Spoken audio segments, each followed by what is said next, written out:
Existem filmes que são criados de uma enorme necessidade. Da mesma forma que, em momentos de profunda angústia, escrever só um parágrafo numa folha de papel já tranquiliza o espírito. Viajo porque preciso, volto porque te amo. Conta de um homem, o narrador, que de coração partido arruma um trabalho que o faz atravessar todo o sertão nordestino, coletando informações para uma obra de transposição de águas. Seu diário é uma câmera Super 8. Nas imagens, percebe-se que o único impulso para gravar é a vontade de gravar. Ninguém sabe muito o que se busca através da lente. O filme é descrição aberta. Jean-Louis Comolli, um crítico e diretor francês, construiu uma defesa bastante apaixonada do gênero documentário em 2008, no seu texto Sob o Risco do Real. Lá, ele argumenta que a sociedade tornou-se excessivamente roteirizada em suas relações interpessoais, e que o cinema de ficção aderiu a essa roteirização da realidade construindo estruturas estéticas muito fechadas, onde apenas divulga e garante o discurso dominante. O documentário, segundo Comolli, surgiria como uma possível via de resistência.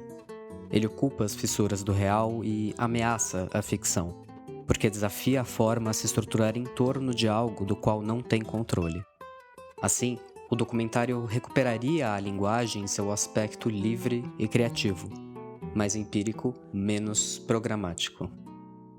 Viajo porque preciso é constantemente consumido pelo mundo, e os rumos do personagem exprimem isso de uma forma bem didática. Ele, que começa protegido pelo olhar científico, vai se vendo gradualmente indissociável de tudo que o cerca. No começo, o filme opta por combinar a fala científica com fotografias, subtraindo o tempo, coisa tão predominante nesse processo de fusão do narrador com o mundo. Tonalito a 2 feldspatos com a birrefringência da horblenda no canto superior direito da figura. Nas fraturas abertas, o quartzo policristalino. Talvez, sem a representação do tempo, esse mundo não se tornasse um objeto de apego.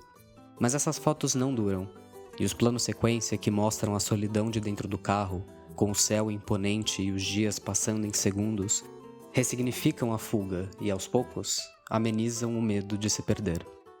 Perto de você me calo. Tudo penso, nada falo. Tenho medo de chorar.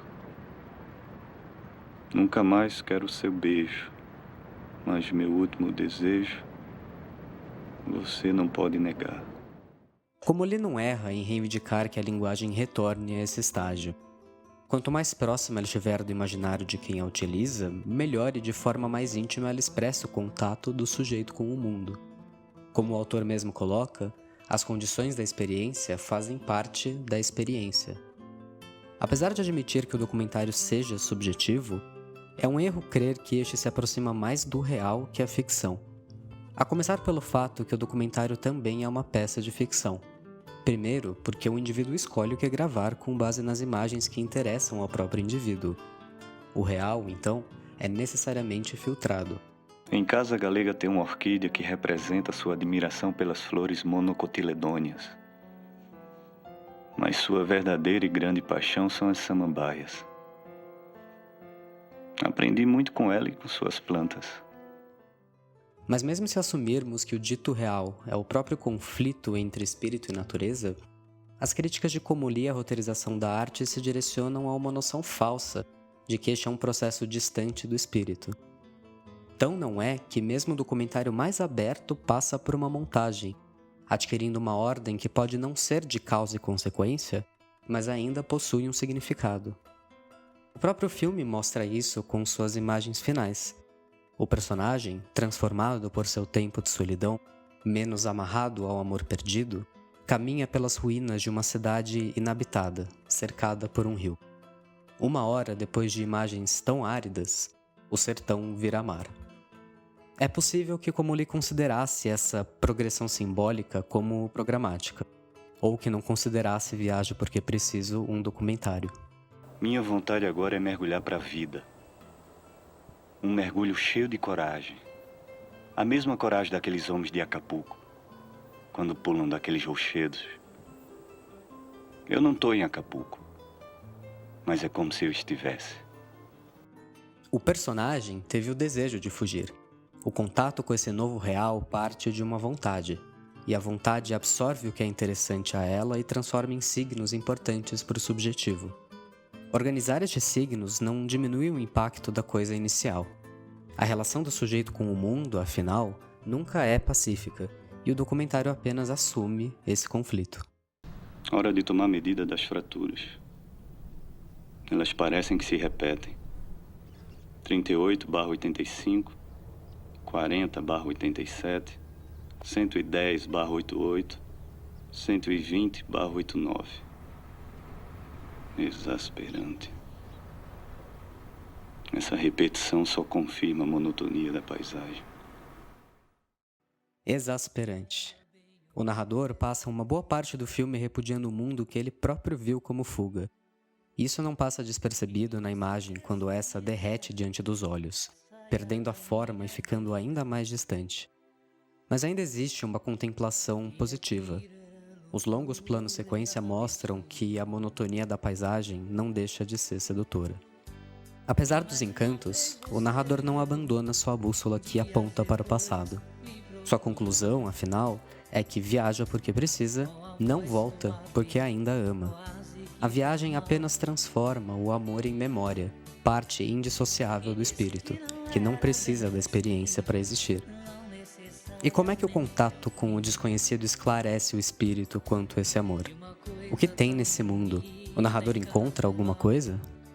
O momento mais marcante do filme acontece quando ele encontra a Patrícia, uma prostituta. E nessa conversa, ela diz que tudo o que queria era uma vida lazer. Queria ter realmente o meu sonho tão alto nesse momento. Era uma vida lazer para mim e minha filha e mais nada. E o narrador depois empatiza. Quero ter uma vida lazer. Eu quero ter uma vida lazer. Essas imagens do circo criam uma atmosfera fantástica muito única. São muitos os momentos que o mundo externo veste essa roupagem mística, e o filme adapta a magia para a sua própria forma, alterando a passagem do tempo, distorcendo a imagem, etc. Mas o circo vem como um presente do mundo para o narrador, como se ele viesse acolhê-lo, oferecendo uma ocasião, uma vivência de vida lazer. Daí, ele vai para o rio. No texto e na imagem, é bem claro que quanto mais o filme passa, mais o narrador muda, e ele chega ao final mudado. O rio e o circo são deixados para o fim, e a beleza disso é justamente o quanto essas imagens funcionam como um fechamento. A capacidade de aprender o mundo e ressignificá-lo dentro de um processo que seja íntimo, sincero e que se mostre como tal, é o que leva à vontade de criar. E as melhores criações são aquelas que se auto-justificam. Viajo porque preciso, volto porque te amo é um filme que o diretor, Karim, poderia ter guardado para si. É aquele momento interminável de uma noite de insônia, onde a vida toda tem que ser resolvida em uma madrugada. Resolve? Claro que não, mas é um belo esforço de sobrevivência.